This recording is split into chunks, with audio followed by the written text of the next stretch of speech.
Why is 2023 such a high impact year for the Oklahoma Sooners? There's a lot to unpack with this one, and you and I both know they're headed to the SEC here pretty soon.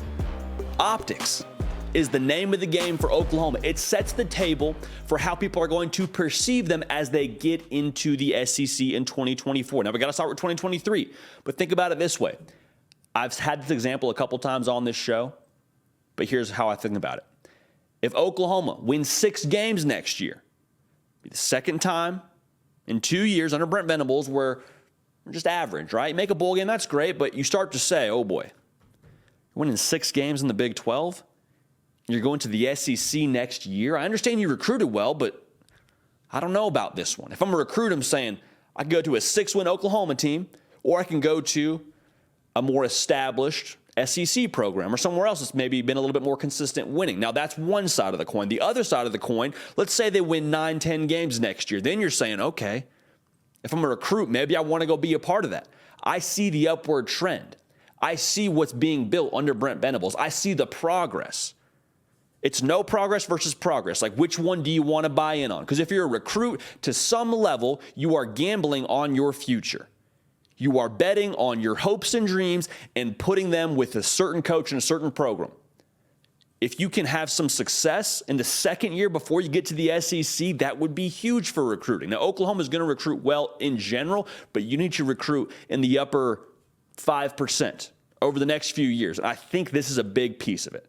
Okay, so optics. In 2023, you set the table for that before you get into the SEC. And talent acquisition, you and I both know, it's the name of the game in college football. It's what this thing is built on. It is the lifeblood of college football. And Oklahoma wasn't far off last year.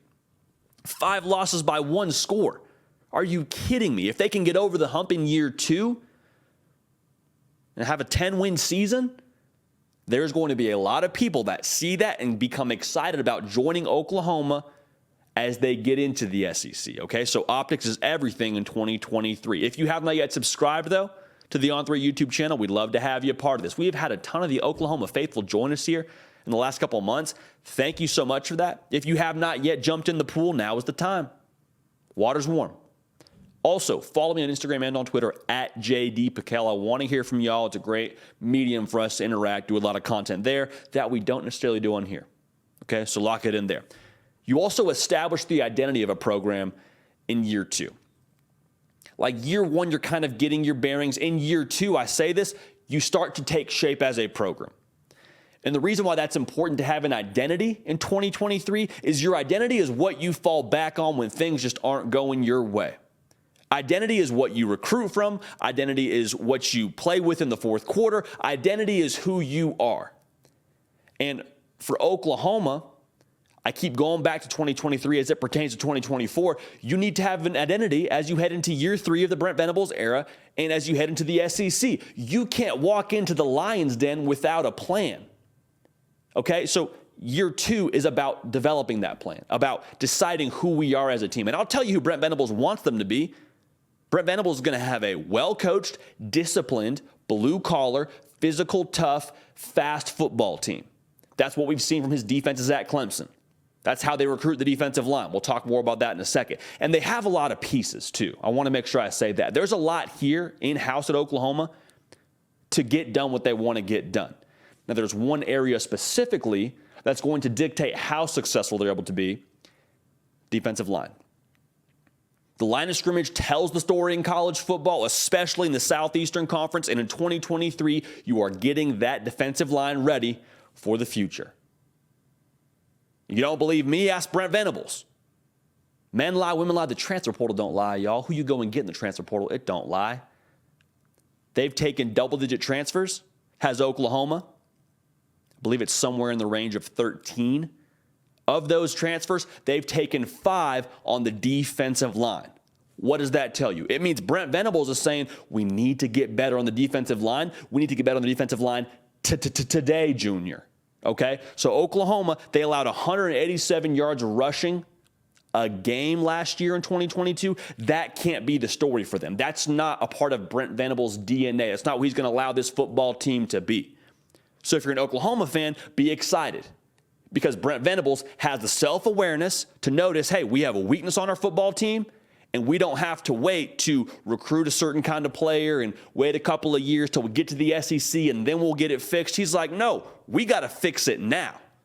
The SEC will be here when it gets here. We want to compete in 2023. We want to win 10 games in 2023, and improve from 2022.